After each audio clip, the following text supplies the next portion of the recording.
Hello, my name is Claudio Roditi. I play trumpet, but I like to play the piano also a little bit. And actually, I use the piano to compose and write songs. And I have come to the Lionel Hampton Jazz Festival years past for very many times. Probably about 15 times I came.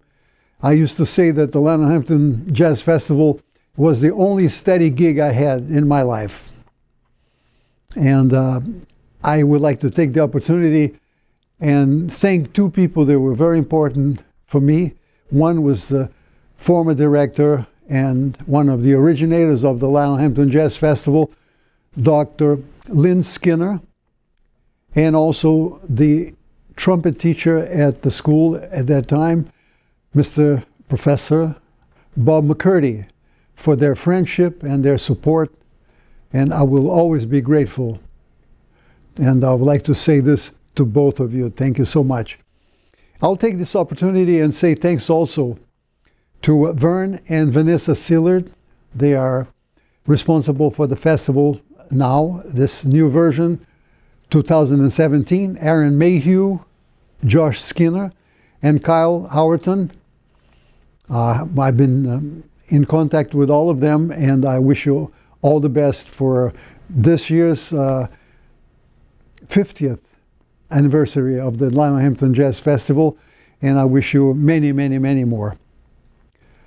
So what inspires me to return to Moscow, Idaho, is absolutely the vibe, what I experienced going there for so many times, and all the friendships that I developed, and all the great musicians that I heard at the festival, and all the great student bands that used to compete. One of my favorite times of the week was to come on a Saturday afternoon and hear all the big bands, all the high school big bands, the middle school big bands, and jazz choirs and combos, etc. But the big bands were so inspiring.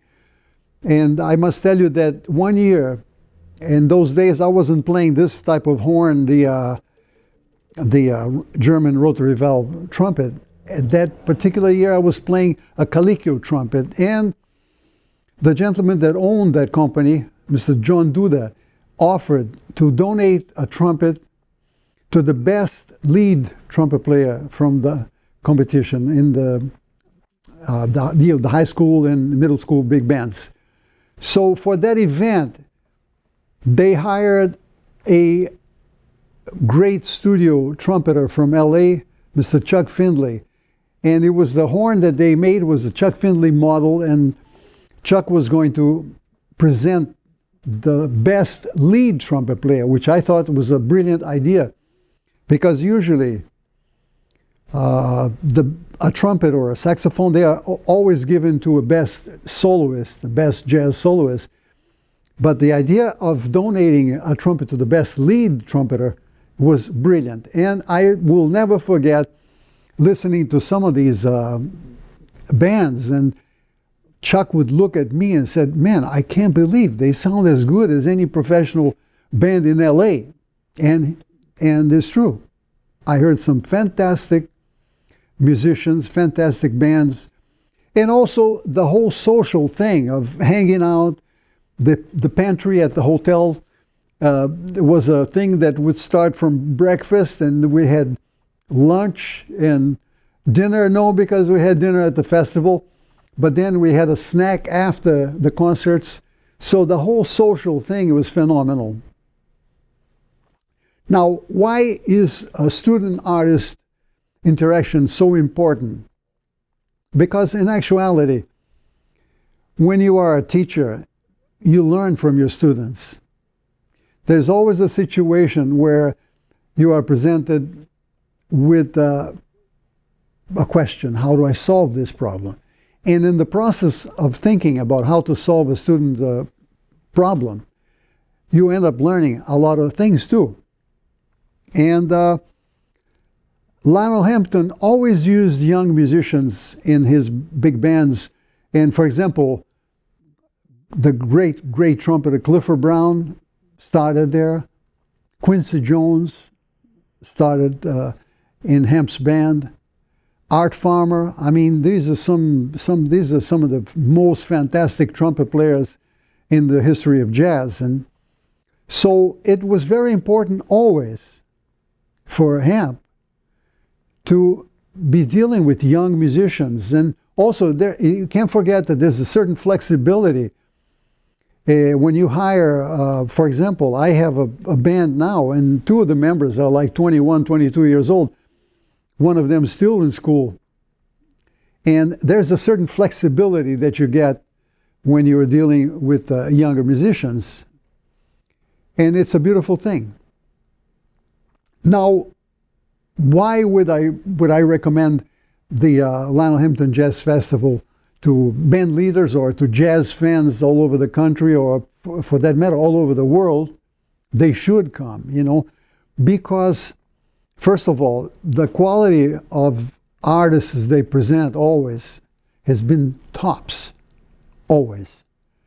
And this is something that is so important. And then the student competition is also a fantastic thing. I was gonna bring up the subject that, because I come originally from Brazil, and I come from Rio de Janeiro, and one of the most famous events in Rio de Janeiro is Carnival. And part of Carnival is exactly the parade of the samba schools. But it's a competition. And it's been going on for decades. And it's one of the most important events in the world. And the competition is also an important thing because it motivates the different samba schools to be the best, to top the other one. And they work out the whole year in order to come and parade and have that big moment during Carnival. So I compare the competition of big bands or anything like that. It's basically the same thing. So I also think that because the festival is located in such a small town, Moscow, Idaho, a lot of people don't know, but it is a gorgeous place. It's a wonderful place to hang out. And it's a wonderful place to have also a music school, which is the Lionel Hampton School of Music in the University of Idaho. So I sincerely recommend to all music lovers, and specifically to jazz lovers, come to Idaho, come to Moscow, and come to the Lionel Hampton Jazz Festival. Thank you.